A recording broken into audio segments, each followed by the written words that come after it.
Today on the Dolby Institute podcast, I sit down with writer and director Sophie Barthes to discuss her breakout Sundance hit, The Pod Generation. The sound is a tool that is under-taught, I think, in film school, and that people don't pay attention on in post-production. And I think it's a huge mistake because it's... there are filmmakers like David Lynch who pay extreme attention to sound and build their careers on sound and sound design and music. And you see the films, they stay with you, they touch a subconscious, very deep thing inside of you because they have the sound to support it. The film is a hilariously biting near-future sci-fi satire about a young couple who turn to a corporate tech giant to help them carry their new baby, literally, to term. This film was the winner of this year's Dolby Institute Fellowship, which is our program where we give a grant to an exceptional independent film to finish in Dolby Vision and Dolby Atmos. In this wide-ranging conversation with Sophie, we discuss how she blends satire with science fiction and all with a great sense of humor. I started our conversation by asking Sophie how she would describe the film to people who haven't seen it yet. So usually it comes from dreams. I have a dream journal, and when I was expecting my child, I had insane dreams, pregnancy dreams, which I think is something normal that happens. I've talked to other pregnant ladies, and I think there's a hormonal thing that happens and you have extremely vivid dreams. Also, maybe because you're about to do something very important for humanity, there is the collective unconscious or something that activates inside of you. So all the dreams that are in the film are actually dreams that I had. And then it was also the theme of the commodification of the unthinkable, which is the womb, which I think was a continuation of the work I explored in my first film, where Paul Giamatti extracts his soul and has to live without a soul, and then souls can be traded and frozen. And so I think living in America in a way has triggered this passion for exploring the commodification of everything. And it's a theme that I think I'm continuing to explore.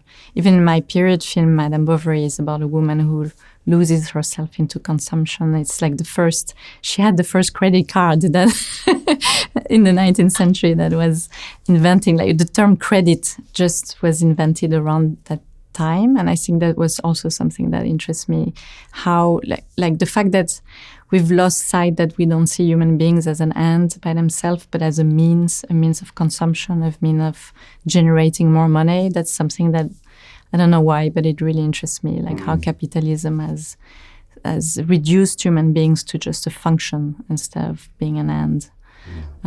So these are themes. And then all the themes of technology. I mean, when you have ideas, I think it's a lot of things that coalesce together. And one of my favorite books when I was a teenager was Brave New World. So, of course, there is a huge influence from that book, from George Orwell, from Barjavel, who is a sci-fi writer, French sci-fi writer. So I think it's a combination of a lot of things, and the project has been in gestation for a long time.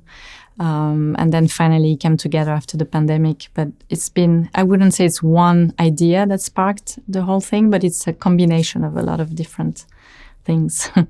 You mentioned science fiction. So what is it about that particular genre that makes it a good vehicle for exploring themes like this?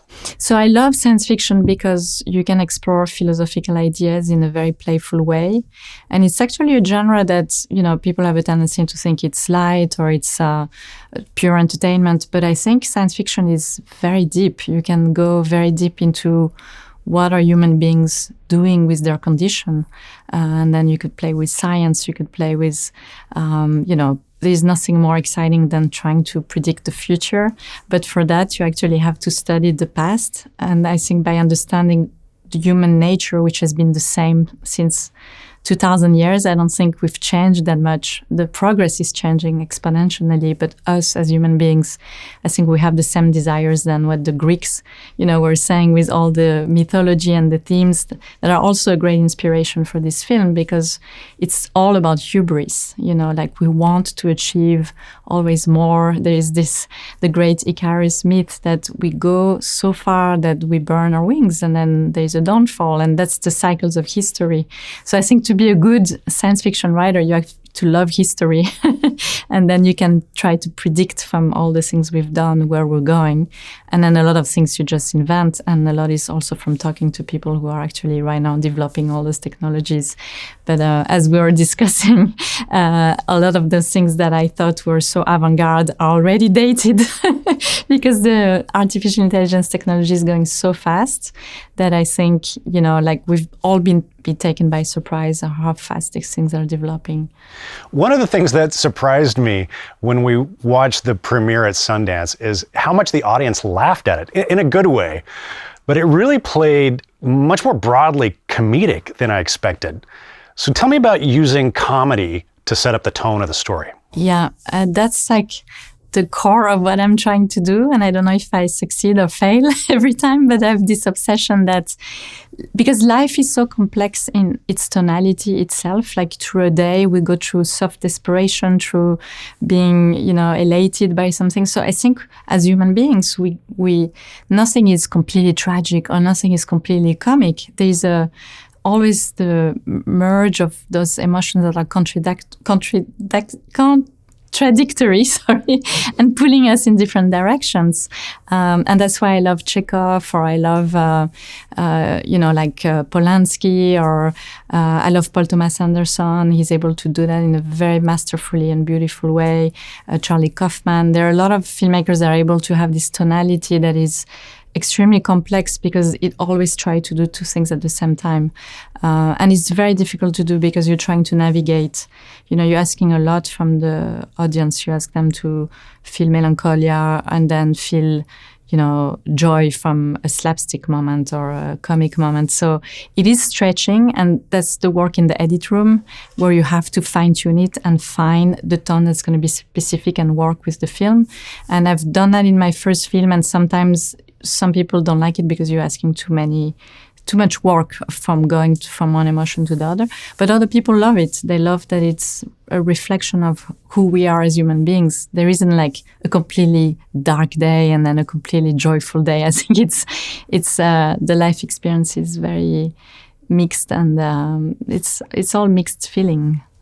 Sophie, tell me a little bit about your background. Did you dream of making movies when you were a little kid? And how did you come to pick film as your mode of creative expression? I don't think would have ever imagined that as a kid, because the French education was so rigid that there is no way, you had to be, it was very academic. And I think I wanted to be more a writer.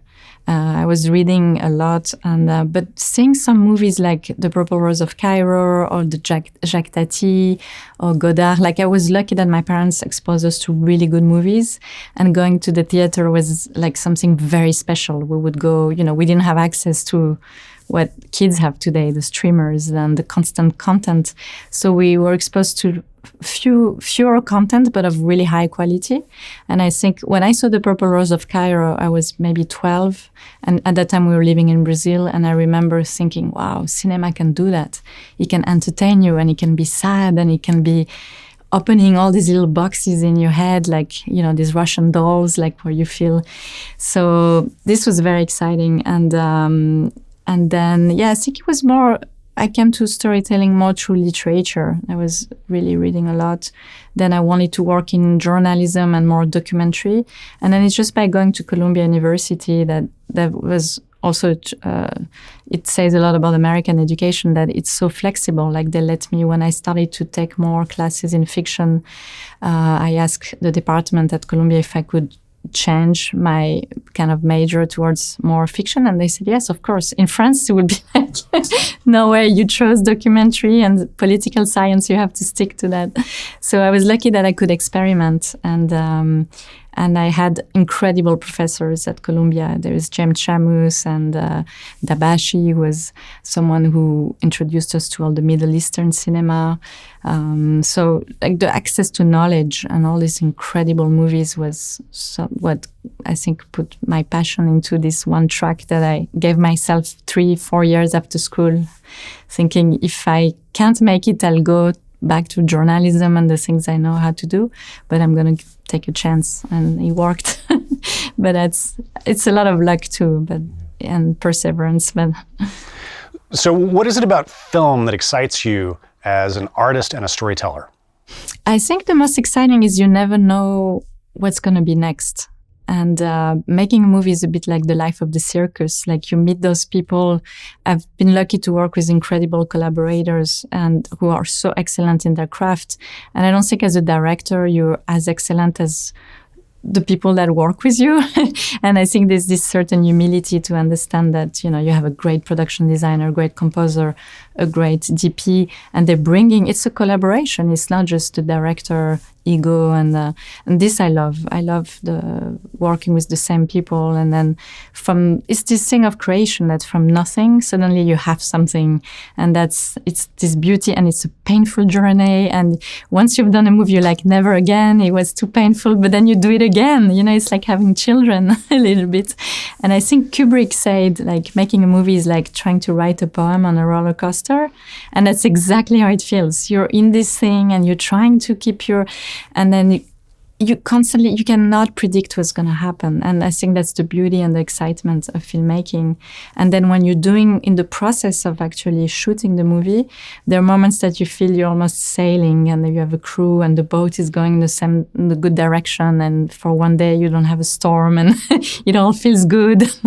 So there is this element, I think, of sailing. Like it's a very tight crew. And you're together and you don't know why you're doing this thing, but you're gonna get somewhere. And I don't know, I can't explain it, but I've talked to other directors. I think everyone feels this adrenaline and the pleasure of creation. I think our brains are wired for that, to create. And then when you've been given the possibility to do it, it's incredible. You know, every film, I think, is a miracle. What would you say, what themes are you interested in as a storyteller, and how do those show up in pod generation? So now I've developed this obsession with artificial intelligence from researching a little bit for the pod generation, because I realized every time I thought, like when we're shooting and I thought, oh, we have a very, you know, we've figured out like things that are very new, they're already starting to exist, like the artificial therapy. You know, we've all seen like how ChatGPT has disrupted completely what we thought about chatbots. No one was taking it seriously last year. And now we realize these things are actually going to work and they're going to get better and better. And then now it's a Pandora box. It's like so many philosophical questions about ethics, questions about, is that the world that we want to live in? It feels it's already too late to even ask those questions because the exponentiality of those technologies is making it impossible to have this debate. But I think as filmmakers, we need to make documentaries and make fiction films about this because there's so many questions that are unanswered. And I think the public needs to know and be part of the debate because it's going to affect our life at the level that we can't even imagine what it's going to do to us. And I don't want to sound like alarmist, but from everything I've been reading and hearing, I wasn't taking internet seriously in the 90s. I was one of the person who was like, this thing is really slow, it's never going to work. And I've made this mistake once. And this time I was like, no, this is serious, I think.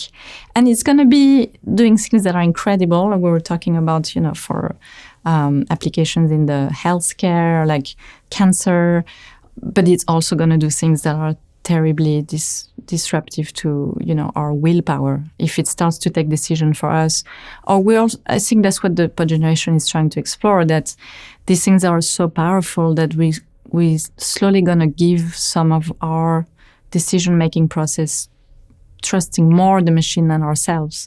And this is when the problem starts because the tool becomes more powerful than the creator of the tool. And we become enslaved to a tool that was supposed to be just a tool. And that's why in the movie there's a screwdriver at one point, I don't want to say when, that the character drops a screwdriver to remind us this is what a tool is. A tool should be something you could put aside. And when you don't want to use it, you don't use it. But with artificial intelligence, it's going to be impossible. The tool is going to be omnipresent. So there's a godlike effect that is, for a science fiction writer, is, you know, the most incredible subject until we're going to get replaced by the machine writing better than us the science fiction scenarios. I think one of the challenges of, you know, working on an independent film budget is always trying to achieve the size and scale that you want. So the visuals are very impressive in this film. So talk about your approach to getting that size and scale on a limited budget. Yeah, so the budget was really small, and I think the secret for me is always locations. If you do very good location scouting, and we shot in Belgium, in Brussels, and it's a city that's really interesting because it got destroyed a lot during the Second World War, and they rebuilt in a very heteroclite way. So you could find, Art Deco, you could find ultra brutalist, modernist architecture. There's one skyscraper that was the size of a New York building where we shot. We found the only existing one. But I think it's all location scouts because you can't afford to build anything in this kind of scale of budget. And we have only one build, which is for the artificial intelligence eye, and it's just like a simple room. But all the rest and that's the part I love the most, is when architecture and filmmaking meet. They used to do that a lot in the 60s, and some of my favorite sci-fi are the Godard, like Alphaville. It's all taking advantage of Paris and the beauty of the architecture in Paris. So I think there is a marriage between architecture and film that has been lost a little bit with all the CGI and the green screens. And so for me, I like sci-fi that feels very organic and still very human. So you do see actual stones and actual buildings, and that makes it possible on a budget. One of the things I have really loved about this movie is the score. So tell me about the score and working with your composers. Yeah, so I worked with the Galperin brothers on my last film, on Madame Bovary, and I love their sensibility. They're from Russian origins, but they've been in France they arrived when they were a teenager. And so they work together. It's a mystery. They never revealed their working process. So I don't know which one of the brothers composed what, and it's a very touchy subject. Whenever you ask, who is doing what, they won't say it. And they just look at each other and they don't say it. But I suspect that Evgeny is the more classically trained, and I think Sasha is more into the modernist electronic music, and then they merge, and then they create this music that is very specific, and it's very beautiful because they don't approach it as we're going to make science fiction music. They approach it what is right for the story and the emotion of the characters.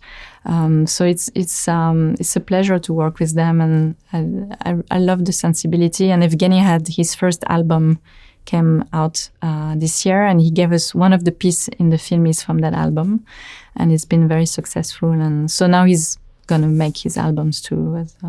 So how do you use the score to set the tone of the film, and how does it then kind of collaborate with the sound design? Yeah, so it was important for Evgeny and Sasha and me that if it's a comedy, but you don't want to have funny music, because that's the worst enemy of comedy, actually, when you're trying to impose an emotion to the audience. So I think it's more productive to work against sometimes the comedy. It's like this thing of the sad clown. When the music is really sad, it's funny because the character is put in such a tragic moment, but you have some distance and irony as an audience, so the music can play a bit against what's expected, and it can work beautifully. And also because Evgeny and Sasha would never do music that is the kind of obvious cliche of oh, now is the funny moment. That's not their thing.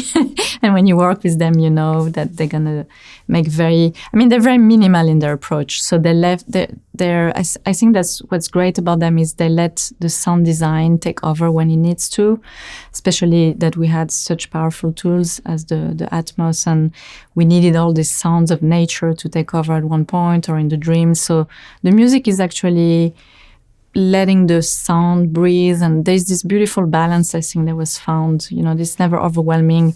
And also we put a lot of additional music. There was jazz from the 30s and the 40s because that had a very organic feel that was going against science fiction.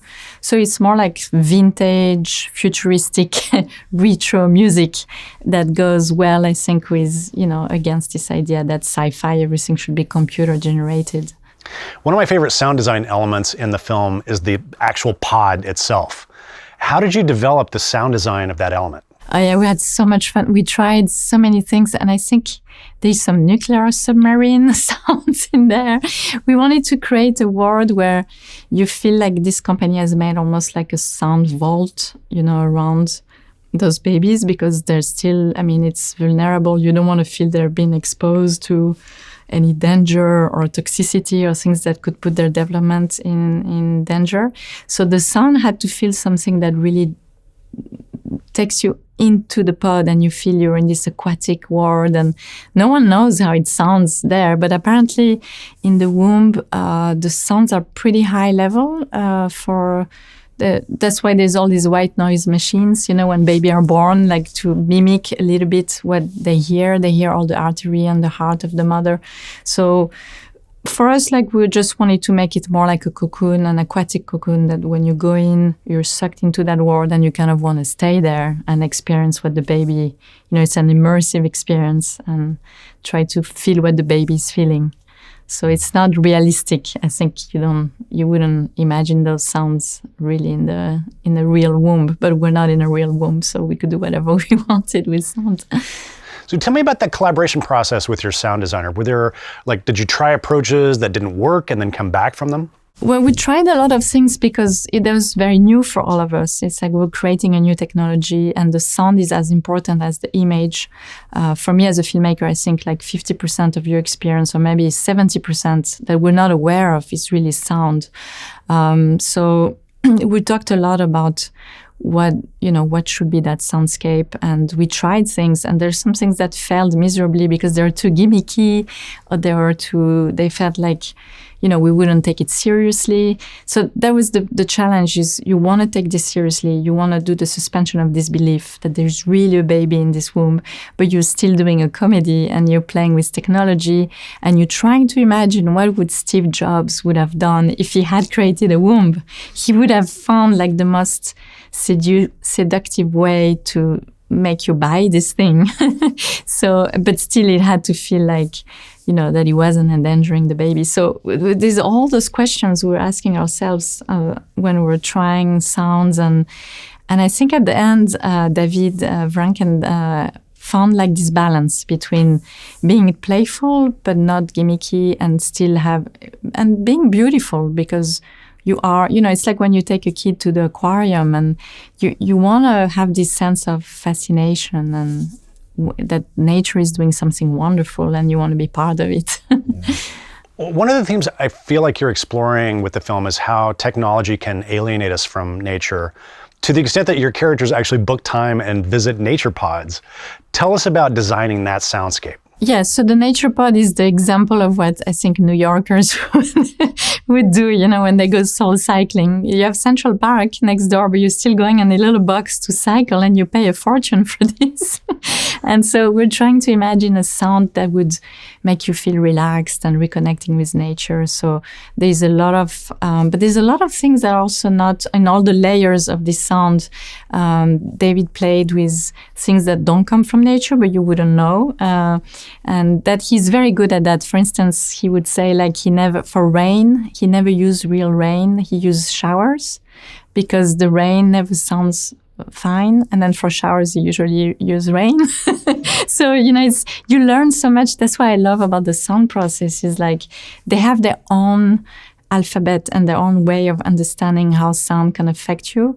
And you would never know as an audience, but it works at a subliminal level, and it's super important. So I think when she goes into this pod, you feel relaxed and you feel reconnected with something very deep that is missing in the life of those New Yorkers that are completely disconnected from very essential things.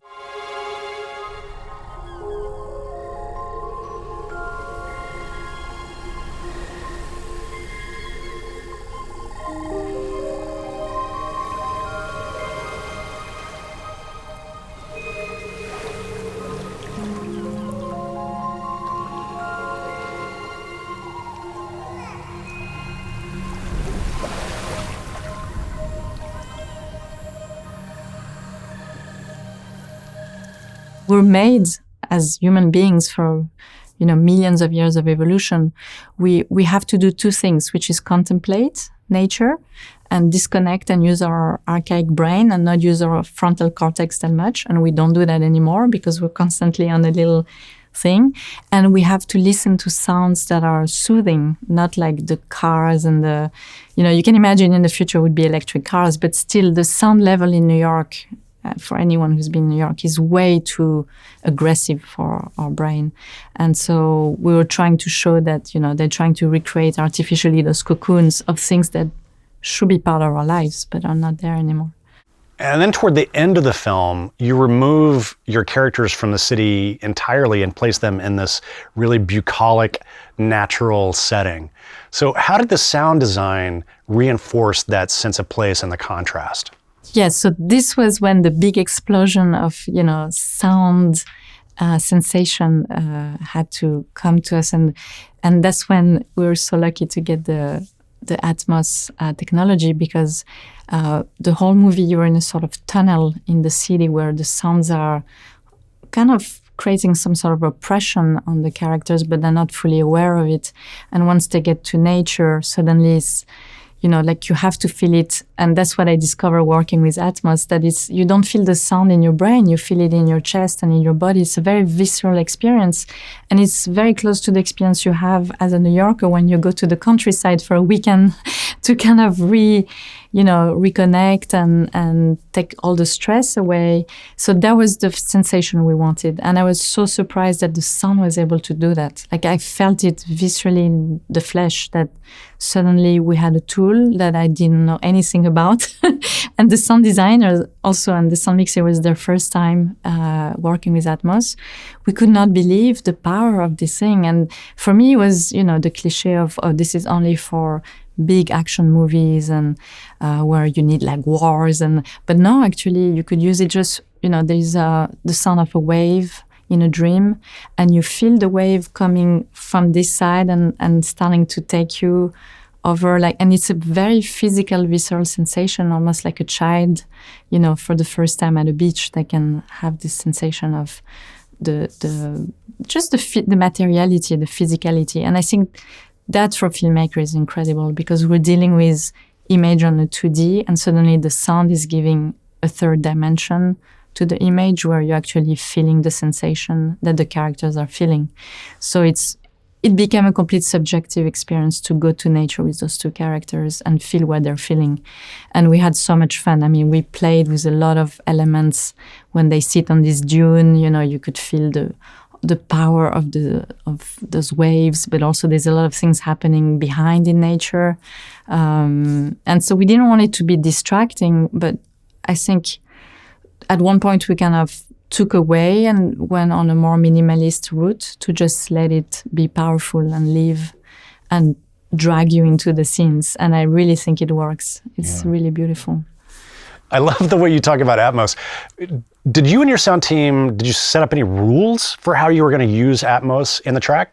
Yeah. No, so we had those very deep conversations, and then we decided we didn't want to do like the big studios, like it's everywhere, all the time, all at once, all over you, constantly, this kind of approach. So we're going to use this as a narrative tool. And this was immediately a sort of conversation I had with the sound designer, David. We were like, this has to support the storytelling. So let's use it whenever there's artificial intelligence in the film. So when they go to the AI therapist, at the beginning we didn't think about this, but then it became clear that the world of the artificial intelligence, to be that seductive, had to have a sound that takes you over, and you have to surrender to that technology. And it's so well done that you're not aware that when you're in front of that eye, the eye is a digital thing, but because of the sound, it sounds an organic thing. And it's very confusing for the characters and for the audience. Is this eye living? Because it's blinking and it has moist sounds. So we played so much with this, why would this eye be moist and have almost tears and blink when it's just a digital thing? Why did you not tell Alvi you were on the wait list, Rachel? Oh, because I know him. There's always so much resistance. Why would he resist? Because he wants a natural child. When you say natural child, what do you mean exactly, Rachel? As in a natural pregnancy? Like, as in, I would get pregnant and then I would give birth. But in the intelligence of the people who made that technology, we imagine that they would make it on purpose to confuse you. And so it's because our brain is made to actually respond more to organic things in the world. We've been conditioned like this, so it is even more impactful, I think. So for that, the Atmos was incredible because you're sitting. In terms of, mise en scène, there isn't much you could do. You have an eye and you have a character sitting. And then once you have the sound there with this voice all around you and suddenly you're living the same experience than your characters. And then, the conversation was every time they go, so when they go to the nature pod, when they're looking at the baby in the pod, you want to be immersed, you want to be in the Atmos world. And then finally, the third act, when they go to nature, you want to live that full experience. And the rest, we're always talking about like restricting sound and letting it live. So it was a sort of language that we invented. And it was really interesting because the mixer, Mathieu and David, the sound designer and me, we are very aligned in the philosophy of how to use Atmos in the best way. And in the most, I think sometimes less is more, like you're very specific about using a tool. And this is a tool. But now in the process, we all got addicted.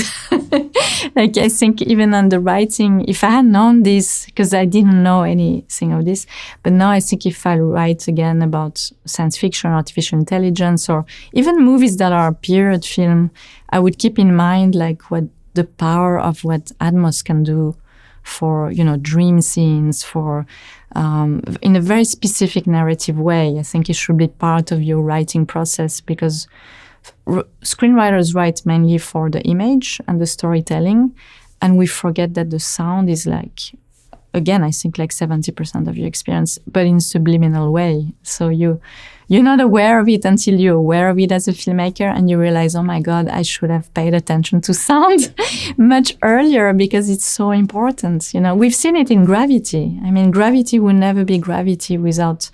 It was the first time I've seen a film where I felt, the sound is almost everything in that film. It is what made me feel, I felt that I lived in space for 2 hours. And it wasn't the image. The sound made me feel I was living that experience. It's a magical thing. It's very powerful. You talked about the sound design of the AI therapist, which is just amazing. But one of the things that I found the most remarkable was her voice. Can you talk about your exploration of the sound design for the AI therapist's voice? So I decided at the script level that it was going to be human voices. And of course, I'm indebted to her, to Spike Jonze. I had heard that they tried several human voices, and they finally, when they put Scarlett Johansson voice, everything came together because people could imagine her. And in our case, we have the eye, which is very powerful. It's very creepy. And so we didn't need the voice of a famous actress for people to imagine, a feminine figure. We just needed a human voice to play again with this idea of the organic. And it's so confusing because it is a character and we have different human voices for each device. So the Mashas, which are the cognitive assistant, have a voice. The Lena, which is the voice a bit like Alexa at home, is another actress. And then the artificial intelligence therapy is also another actress. And they're all wonderful actors that I cast in London. They all do amazing podcast work. And when you get into the work of casting voices, I think it's so interesting because, some voices can do certain things and they carry emotions and they carry something, that only human voices can have. So we played with that. And then in the mix, Mathieu had many ideas of how to diffuse the voice in the room so it would feel like it would reverberate all around you. And then the Atmos helped with make it more dense. Like, I don't know what the vocabulary would be to describe what we did with those voices, but I felt they became very alive, and present. And I think that's what the future is going to be. Like, those voices are going to live with you constantly, and they're going to be part of you're going to forget that there are all those voices, but they're going to be there and talking to us. Yeah, I thought it was just a remarkable effect because it felt like her voice was coming at me from everywhere in the room. And the effect was that it made me feel like her voice was actually in my head. Yeah, that was the idea. Yeah, because she's maybe that's going to be also the thing when we start having those ships that we could put in our mind and have a dialogue with ourselves, with those voices inside of us. That might be a possibility of where this is going. But I think, we need voices. Like, why do we listen to so many podcasts? Or why little children always ask for stories? And because in the womb, they heard the voice of their mother so present and all over them. And also, I think, in their flesh, they could feel the reverberation of these voices. And I think that's what Atmos is doing in a way. You're like in this artificial intelligence thing, you're being in a womb with this voice that is controlling you in a way and is part of you. So it's beautiful that the sound tools are making the thing become part of your flesh. So it's not more an intellectualization. It's really a physical response. And this I had no idea it could, because I don't go to see big action movies because the sound is too high. I'm very sensitive to sound, so I can't deal with like car chase. But now to realize you could do this at a very artistic level for small movies, and it's one more tool of like making the production value of your movie, suddenly it feels like a big movie. But people are not aware. It's not a big movie. It's a small movie, but it has great sound. And it's a tool that is amazing. I've always said that when I was teaching a little bit at Columbia University, a workshop in film, like short film direction. And I always say to the students, you don't realize you're not paying any attention to the sound. And the sound in a short film is as important. You're creating an atmosphere. You're trying to pull people in, unless you only have two people talking in a room for 10 minutes. But the sound is a tool that is under-taught, I think, in film school, and that people don't pay attention on in post-production. And I think it's a huge mistake because it's... there are filmmakers like David Lynch who pay extreme attention to sound and like build their careers on sound and sound design and music. And you see the films, they stay with you. They touch a subconscious, very deep thing inside of you because they have the sound to support it. So I can go on and on, but I think I've discovered talking with the team, the sound mixer and the sound designer, and learning from them and seeing how passionate they are about it, because that's the great thing. Like I feel every sound designer I worked with, I've only done 3 features, they're so passionate about their craft and the art, and they open a door to you as a filmmaker, and then you realize you're not doing just a visual craft, you're doing an audiovisual craft, and then you have to marry both. And so that was wonderful, the experience. So you've also done a Dolby Vision grade of the film. What are some of the sequences that stood out for you in the Vision grade? Well, the Dolby Vision, I think, is a bit the same approach than for the sound. It's really the artificial, whenever there's the eye, the artificial intelligence, the dreams, you want the reality to feel a bit enhanced and a little bit, you're not sure why, but this feels different than their reality, which is, she goes to an office, it's pretty boring. He goes to his university to teach. So I think it's the same, I would say the same parameters and the same tools that we would use to enhance the world of technology and then the world of nature. That suddenly when they go to nature, we had, because of climate change, actually it's pretty sad, but the nature where we shot was very dry. So he had lost some of its vibrancy and color. So we had to saturate a little bit so it would feel, very fresh and lush. Like you want to feel the moist and all the pleasure of nature. But when, it hasn't been raining, and we shot in south of France for 5 years. And all this forest actually burnt after the shoot. So when you deal with these things that nature, now it doesn't look that great in some parts, then a little bit of Dolby, the Dolby Vision can enhance and help, to tweak it a little bit. And we've done that in color correction, but it was a great tool for that too. So what are you hoping that audiences take from the film?